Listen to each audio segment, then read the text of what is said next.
আজকের ভিডিওতে যা থাকছে সেটা হচ্ছে প্রবাস থেকে এখন আপনিও জন্ম নিবন্ধন দিয়ে আপনার পাসপোর্টের তথ্য সংশোধন করতে পারবেন, এই নিয়ে থাকছে বিস্তারিত।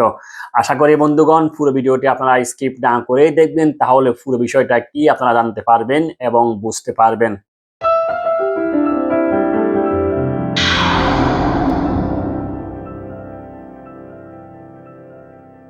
আসসালামু আলাইকুম রহমতুল্লাহি ওয়া বারাকাতু। দেশ ও প্রবাসের কাছে কিংবা দূরের, শহর কিংবা গ্রামে যে যেখান থেকে আমার এই নতুন গুরুত্বপূর্ণ ভিডিওতে সংযুক্ত হয়েছেন বা পরবর্তীতে হবেন, সবাইকে জানাই শুভেচ্ছা ও স্বাগতম।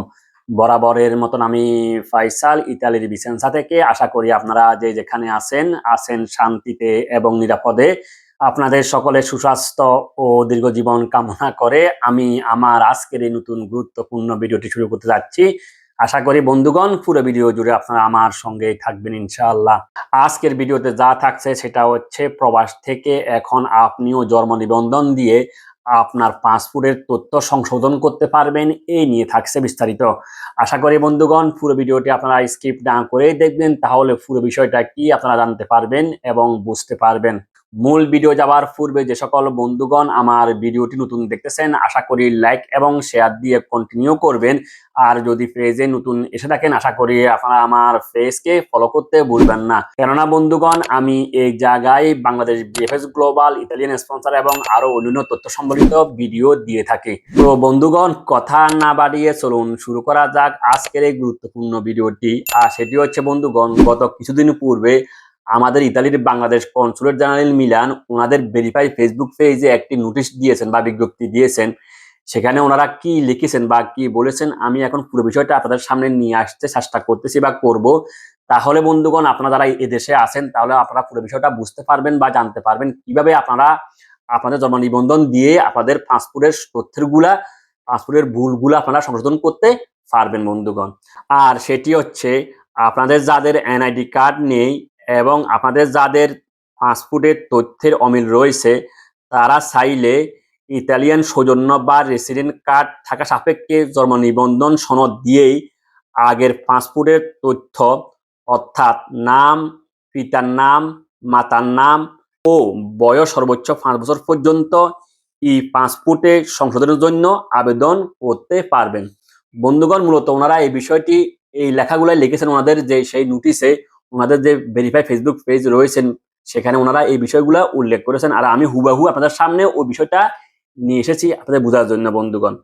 এখন আপনাদের মনে প্রশ্ন আসতে পারে যে ভাই, তাহলে এই সুযোগটা কদিন থাকবে বা কয় মাস থাকবে? স্বাভাবিক আপনাদের মনে এই ধরনের একটা প্রশ্ন আসতে পারে।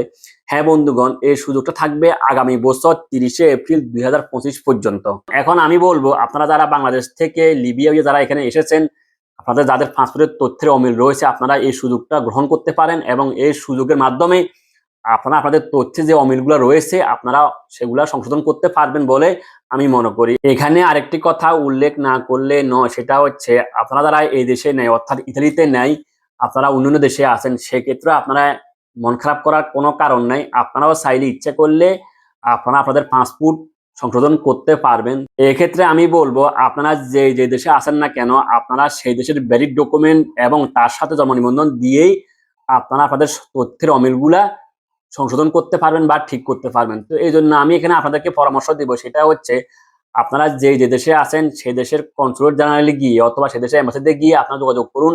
এই ক্ষেত্রে আপনাদের ওই দেশের কোন ডকুমেন্টটা ওনারা গ্রহণ করবে বা অ্যাকসেপ্ট করবে, তার পরবর্তীতে আপনারা ওই ডকুমেন্টটা দিয়ে তারপর আপনারা আবেদন করুন বা অ্যাপ্লাই করুন। প্রিয় বন্ধুগণ, আমি চেষ্টা করেছি আমার আজকের এই ভিডিওর মাধ্যমে কিভাবে জন্ম নিবন্ধন দিয়েই আপনার পাসপোর্টের তথ্য সংশোধন করবেন এই বিষয় ক্লিয়ার করতে। আশা করি আপনারা পুরো বিষয়টা ক্লিয়ার হয়েছেন। আমি আশা করি ভিডিওটি শেয়ার করবেন যাতে করে অন্যরাও জানতে পারে এবং উপকৃত হতে পারে। Italian sponsor Bangladesh BFS global সম্পর্কিত যে কোনো ধরনের নতুন আপডেট নিউজ পেতে এই পেজে চোখ রাখুন, অর্থাৎ বন্ধুগণ পেজটিকে ফলো দিয়ে রাখুন।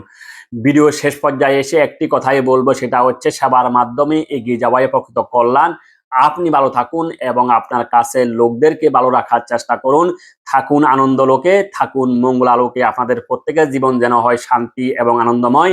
দেখা হবে নতুন কোনো আরেকটি ভিডিওতে। সে পর্যন্ত আল্লাহ হাফেজ। আসসালামু আলাইকুম ওয়া রাহমাতুল্লাহি ওয়া বারাকাতুহু।